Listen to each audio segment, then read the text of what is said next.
আচ্ছা, তোমরা কি দেখে বুঝতে পারছো এটা আমি কি বানিয়েছি? হয়তোবা বুঝে গেছো ক্যাপশনটা দেখে। তো চলো আজকে তোমাদের সাথে শেয়ার করব এই ব্রাউনিটা আমি কি করে বানালাম। দেখো, ফার্স্টে তো আমি চকলেটটা কেটে নিচ্ছি, কিন্তু এত শক্ত হয়ে গেছে আমি কাটতেই পারছি না। তারপরে ভাবলাম যে না, এভাবে আর কাটা যাবে না, চলো ফার্স্টে আমি ওয়েট করে নিই, তারপরে আমি আস্তে আস্তে পরে কেটে নেব। তাই দেখো, ফার্স্টে ওয়েট করে নিলাম। তারপরে যখন ওয়েট করে যখন আমি বাটারটা ওয়েট করতে যাব, তখন দেখি এ মা, আমার ঘরে তো বাটার প্রায় শেষ হয়ে গেছে। আমি যে কোয়ান্টিটিতে করব সেটা কিন্তু বাটারটাই হচ্ছিল না। তারপরে কিছু করার নেই, আমার তো কমিয়ে দিতে হলো। আর আমার কাছে ছিল কিন্তু বড় স্কোয়ার মোল্ড, ছোট স্কোয়ার মোল্ডটা আমার কাছে ছিল না। তার জন্য আমি আগে থেকে ভেবে নিয়েছিলাম যেহেতু আমি অনেকটা বানাবো, তার জন্য আমি বড় স্কোয়ার মোল্ডে বানাবো। যেহেতু আমার কাছে বাটার ছিল না, তার জন্য কিন্তু আমাকে কিন্তু অল্প করে বানাতে হলো। দেখো, আমি কিন্তু এটা বানানোর সময় খুব এক্সাইটেড ছিলাম, কারণ আমি কিন্তু এটা ফার্স্ট টাইম বানাচ্ছিলাম। আর চলো তোমাদেরকে বলে দিই আমি এটা কি বানাচ্ছি। এটা কিন্তু আমি ব্রাউনি বানাচ্ছিলাম। অনেক দিন ধরে ইচ্ছে ছিল ব্রাউনি বানাবো, কিন্তু আমি সময় পাচ্ছিলাম না যে কবে বানাবো।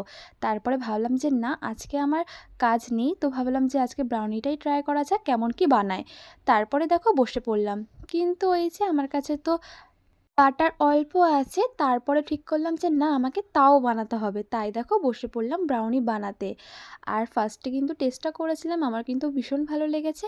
আচ্ছা, তোমরা কারা কারা ব্রাউনি খেয়েছো একটু কমেন্ট করে জানিয়ে দিও। আর আমি কিন্তু এটা ফার্স্ট টাইম বানালাম আর ফার্স্ট টাইম খেয়েছি, আমার কিন্তু খুব পছন্দ হয়েছে।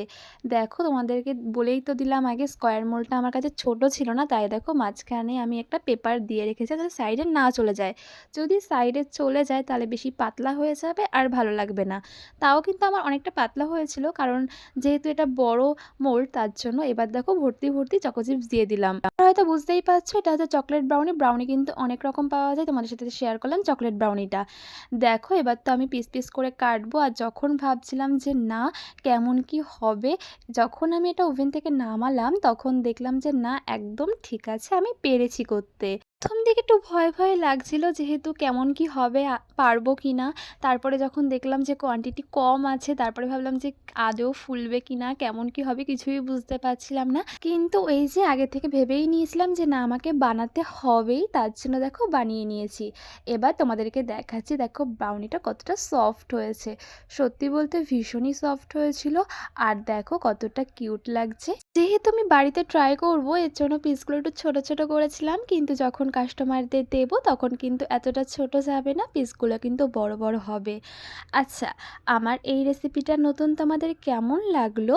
যারা ভাবছো আমার কাছ থেকে চকলেট কিংবা কেক নেবে, তারা কিন্তু আমাকে ইনবক্স করতে পারো। আর এই ব্রাউনিটা কেমন লাগলো একটু কমেন্ট করে বলে দিও।